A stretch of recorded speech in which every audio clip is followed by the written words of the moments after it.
Hello everyone, welcome to GRF Adda. मेरा नाम है काजल झा और आज हम आपके सामने एक वीडियो लेकर आए हैं about how I score 212 marks in UGC net GRF from paper two commerce. क्या मेरी पर्सनल स्ट्रैटेजी थी, क्या इंसाइट्स थे जिसकी वजह से मेरा जीआरएफ इस बार हो पाया, और वो मैं आपके साथ शेयर करूंगी ताकि आपके लिए वो हेल्पफुल हो और आपका भी जीआरएफ इस बार हो जाए। चलिए तो मूव अहेड।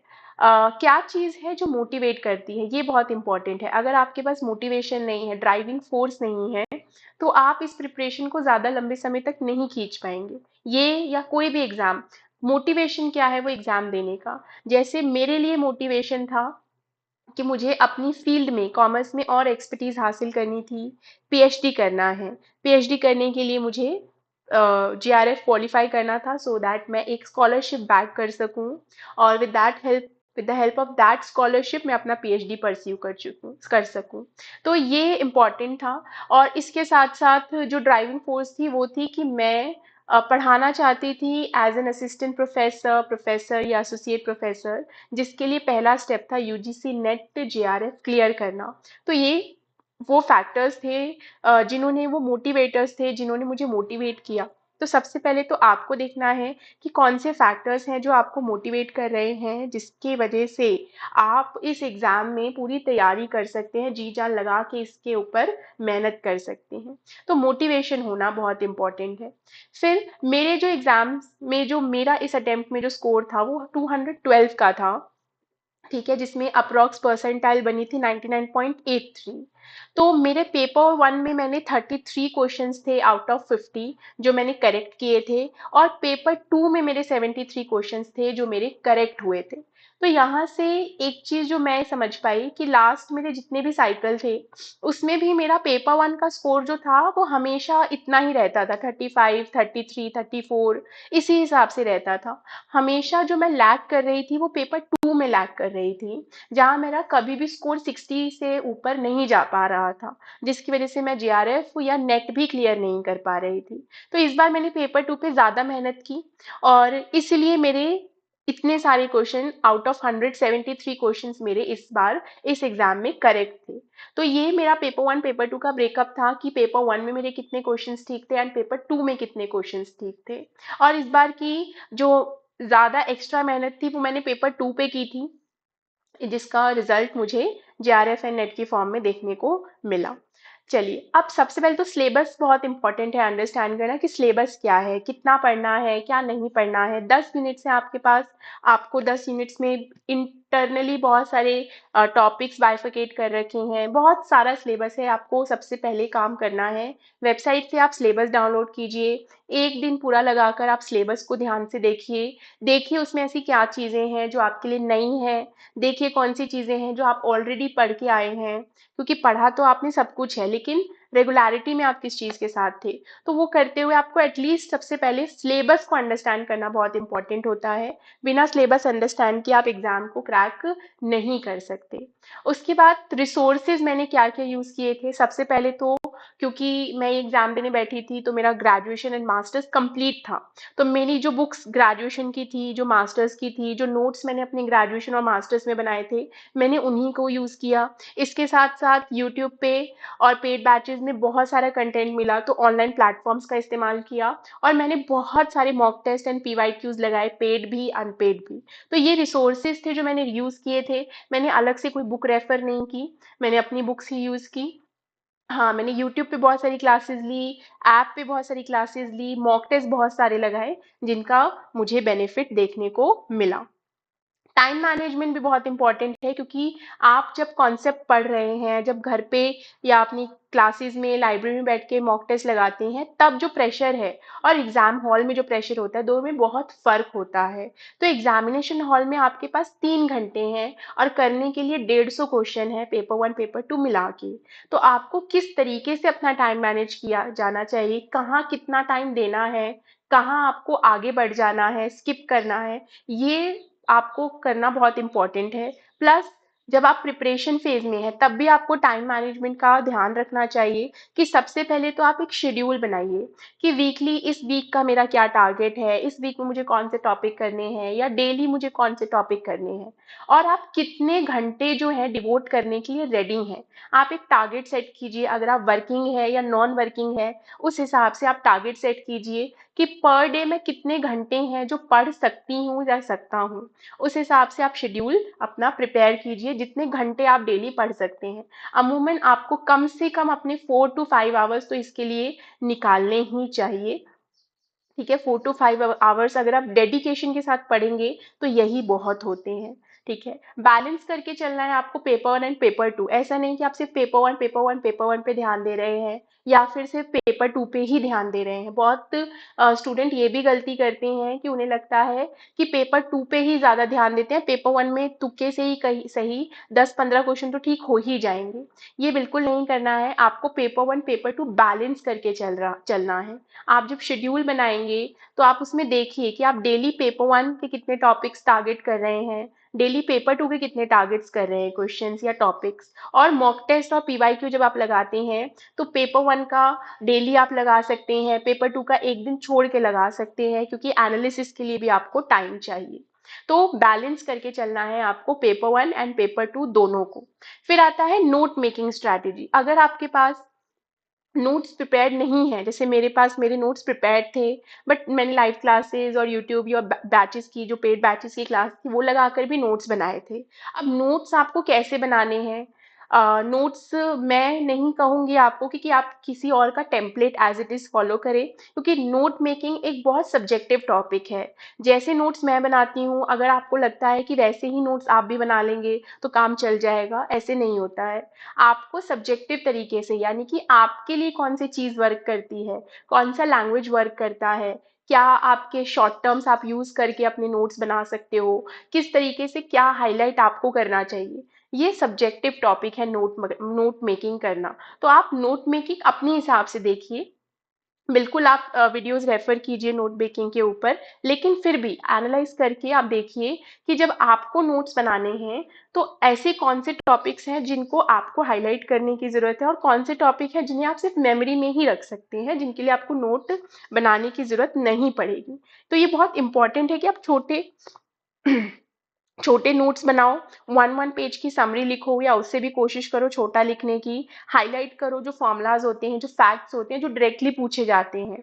ठीक है, स्टिकी नोट्स का आप इस्तेमाल कर सकते हैं, कलर कोडिंग का इस्तेमाल कर सकते हैं, जैसे आपने सभी डिफिकल्ट टॉपिक्स को एक ही कलर कोड से कर दिया या सभी फॉर्मूलाज वाले क्वेश्चंस को एक ही कलर कोड में कर दिया। तो ये बहुत अच्छे तरीके हैं जिससे आपके नोट्स अट्रैक्टिव लगेंगे और आपको भी पढ़ते वक्त मजा आएगा। और रिविजन करिए नोट्स का, जब भी आपको मौका मिलता है वीकली आप इनको रिवाइज कीजिए। ऐसा ना हो कि सिर्फ नोट्स बना के आप उन्हें पाइल अप करते जा रहे हैं, बिकॉज आपको ये नोट्स किसी से चेक नहीं करवाने हैं, आपको ये अपने लिए यूज करने हैं। तो इनको रिवाइज करते रहना भी बहुत इंपॉर्टेंट है। फिर आता है कि मॉक टेस्ट और पीवाईक्यू कैसे लगाएं। तो मॉक टेस्ट और पीवाईक्यू आपको फ्री में भी बहुत सारा कंटेंट मिल जाता है और पेड में भी बहुत सारा कंटेंट मिल जाता है। तो आपको फ्री या पेड जैसा भी आपको सुविधा लगे आप उन कंटेंट का इस्तेमाल करके enough mock test and PYQs लगाइए। कम से कम आपको 1000+ क्वेश्चन हर यूनिट से टारगेट करने हैं।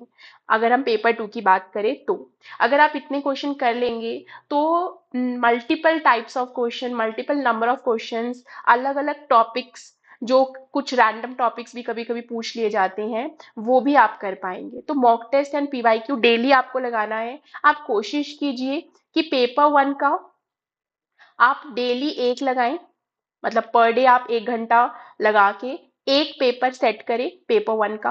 और पेपर टू का आप चाहें तो आप MWF या TTS यानी कि अल्टरनेटिव डेज में लगा सकते हैं। फिर आप इन्हें एनालाइज कीजिए क्योंकि सिर्फ पेपर अंधाधुंध पेपर लगाते रहना is not the key. Paper को लगाने के बाद एनालाइज कीजिए कि कहाँ गलती हुई है, क्या गलती हुई है, क्यों आपको आते हुए कॉन्सेप्ट्स भी गलत कर रहे हो। और अगर जो आते कॉन्सेप्ट्स आपने गलत नहीं किए हैं, तो कौन से कॉन्सेप्ट्स हैं जिनको आपको रिवाइज करने की, दोबारा पढ़ने की, या नए टॉपिक्स हैं तो उनको पढ़ने की ज़रूरत है। ये आपको तभी पता चलेगा जब आप मॉक टेस्ट एंड पीवाईक्यू लगाओगे, क्योंकि कंसेप्ट तो आपने क्लासेस में पढ़ लिया, लेकिन उसका एप्लीकेशन भी बहुत इंपॉर्टेंट होता है। तो आपको एप्लीकेशन के ऊपर भी ध्यान देना है। वो चीज़ आप मॉक टेस्ट एंड पीवाईक्यूज के थ्रू ही कर पाओगे। ठीक है, चलिए अब मिक्स क्या क्या गलतियां हैं जो आपको अवॉइड करनी है। सबसे पहले तो देखिए, अगर ये आपका पहला अटेम्प्ट है तो कोई बात नहीं, लेकिन ये अगर आपका दूसरा, तीसरा या उससे भी ज्यादा अटेम्प्ट है, तो देखिए आपने इससे पहले वाले अटेम्प्ट्स में क्या गलतियां की थी। ऐसी क्या चीजें थी जो आपके लिए काम नहीं कर पाई बट आप उसको कंटिन्यू कर रहे थे, वो आइडेंटिफाई करके इस बार के साइकिल में आपको गलतियां नहीं दोहरानी है। कॉमन ट्रैप्स होते हैं, टाइम वेस्ट, कुछ क्वेश्चंस आपको जरूर ऐसे मिलेंगे जिनमें आपका सिर्फ टाइम वेस्ट होगा और अंत में आपको आंसर्स नहीं मिलेंगे। तो आपको ये ध्यान देना है कि कौन से क्वेश्चंस हैं जो मुझे ज़्यादा टाइम लग रहा है, जिन क्वेश्चंस पे मुझे उनसे आगे बढ़ जाना चाहिए। ठीक है, तो ये भी बहुत इंपॉर्टेंट है। क्या पढ़ना है इससे ज़्यादा इंपॉर्टेंट होता है क्या छोड़ना है, क्योंकि आप सब कुछ पढ़ के नहीं जा सकते हैं। तो इट्स वेरी इंपॉर्टेंट कि आप वो टॉपिक्स जो आपके लिए टाइम वेस्टर्स हैं, जिनमें आपका सिर्फ टाइम लगता है बट आपको वो चीज़ नहीं समझ में आ रही है, then skip it, just skip it. यही तरीका है इम्प्रूव करने का। मैंने भी इसी तरीके से किया, और सॉरी मैंने वो टॉपिक्स बिल्कुल इग्नोर कर दिए, बिल्कुल उन्हें छोड़ दिया जिनमें मैं टाइम तो बहुत दे रही थी बट टाइम देने के बावजूद भी मैं उसमें इम्प्रूवमेंट नहीं कर पा रही थी। चलिए, अब फाइनल टिप्स आपकी यही है कि कंसिस्टेंसी बहुत मैटर करती है। अगर आपने आज खूब सारा पढ़ लिया और 2 दिन आप बस बैठे हुए हो, फिर तीसरे दिन आपने खूब पढ़ लिया, फिर 4 दिन आप बैठ गए, इससे नहीं होगा। आपको थोड़ा पढ़ना है, लिमिट में पढ़ना है, अपनी कैपेसिटी के हिसाब से ही पढ़ना है, पर डेली पढ़ना है। कंसिस्टेंसी बहुत मैटर करती है। डेली डेली 10-10 12-12 घंटे बैठ के पढ़ने से अच्छा है आप डेली पढ़ो। मतलब हफ्ते में 10-12 घंटे बैठ के पढ़ने से अच्छा है आप डेली पढ़ो, 2 ही घंटे पढ़ो, 4 ही घंटे पढ़ो। अगर आप वर्किंग हो, आपके पास टाइम नहीं है, तो आप 2 घंटे ही पढ़ो, 3 घंटे ही पढ़ो, बट डेडिकेशन के साथ और डेली पढ़ो। You will get to see the results. तो आपको कंसिस्टेंटली प्रैक्टिस करनी है पीवाईक्यूज, मॉक टेस्ट, कॉन्सेप्ट्स की। तो कंसिस्टेंसी बहुत मैटर करती है। रिवीजन करते रहना, क्योंकि अक्सर हम होता है टॉपिक्स पढ़ लिए, वो हो गया, यूनिट क्लासेस में खत्म हो चुका है, बस तो हमने भी उसे छोड़ दिया। रिवीजन हम करना भूल जाते हैं। रिवीजन करना बहुत इंपॉर्टेंट है। मॉक मॉक टेस्ट देना तो ऑफकोर्स इंपॉर्टेंट है, उन टेस्ट का एनालिसिस करना भी बहुत इंपॉर्टेंट है। अगर आप टेस्ट देते जा रहे हो, आप उसको एनालाइज नहीं कर रहे हो, तो you are making a big mistake. Okay, आप कभी भी अपनी गलतियां पहचान नहीं पाओगे, और जब गलतियां पहचान ही नहीं पाओगे तो आप उसे सुधारोगे कैसे। तो मॉक टेस्ट, पीवाईक्यूज का एनालिसिस करना भी बहुत इंपॉर्टेंट है। और बिलीव कीजिए, मेंटली स्ट्रांग रहिए, क्योंकि ये एग्जाम सिर्फ आपके एकेडमिक्स को नहीं टेस्ट कर रहा है, सिर्फ ये नहीं देख रहा है कि आपने कितना पढ़ लिया है, कितना आपको आपके सब्जेक्ट के बारे में नॉलेज है। वो आपके मेंटल स्ट्रेंथ को चेक कर रहा है कि क्या आपके अंदर इतनी हिम्मत है कि आप पीएचडी परस्यू कर पाए, क्या आप इतने मेंटली स्ट्रांग हैं, क्या आप इतने मेंटली स्ट्रांग है कि आप एक क्लास, जो कॉलेज की क्लासेस होती है, उनको हैंडल कर पाए, उनकी ज़रूरत को केटर कर पाए। क्या आप इतने केपेबल हो या नहीं, ये भी चीज़ ये एग्ज़ाम टेस्ट करता है। तो ऑफ कोर्स आपको मेंटली स्ट्रांग रहने की ज़रूरत है। और प्लान जो आप बना रहे हो, अगर वो प्लान वर्क कर रहा है आपके लिए, then believe in it. Later on इसका रिजल्ट आपको देखने को ज़रूर मिल जाएगा। ठीक है, तो बस इसी के साथ मैं आज की ये क्लास ख़त्म करूँगी। ये तरीका था मेरा प्रिपेयर करने का। ठीक है, आई होप यहाँ से आप इंसाइट्स लेकर अपनी तैयारी में कुछ फेरबदल करके उसे और इन्हांस कर सकते हैं। आपको परफेक्ट होने की ज़रूरत नहीं है, मैंने आपसे शुरू में ही कहा, आप 100% सिलेबस केटर नहीं कर सकते। So do not aim for it. 100% syllabus को कवर करने के पीछे मत भागिए। जस्ट बिलीव आपने जो कॉन्सेप्ट्स पढ़ लिए हैं, ठीक है, उसको आप अटेम्प्ट कर पा रहे हो क्वेश्चंस के थ्रू या नहीं। Start focusing on that part कि क्वेश्चंस हो रहे हैं कि नहीं। सिलेबस आपको जो करना था आप कर चुके हो, और कोई भी कभी भी 100% सिलेबस कवर नहीं कर सकता। ठीक है, तो you don't need to be perfect, you just need to be prepared. Okay, just be prepared enough so that you can crack this exam. और आपकी जो की है वो है कॉन्सेप्ट प्लस पीवाईक्यू। ठीक है, तो हम यूट्यूब पे भी इसी तरीके से क्लासेस लेकर आएंगे जहाँ मैं आपको PYQs कराऊंगी, और भी MCQs कराऊंगी, FYQs कराऊंगी, जिनके थ्रू आपकी प्रैक्टिस को, आपके एग्जामिनेशन स्ट्रैटेजी को और इन्हांस करने की हम लोग कोशिश करेंगे।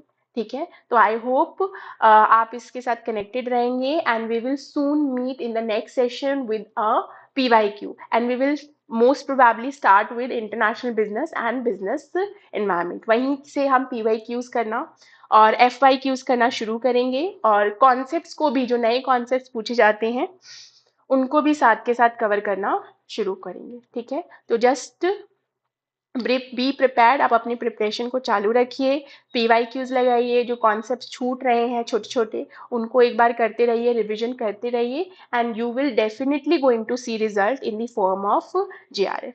So thank you and stay connected. Okay.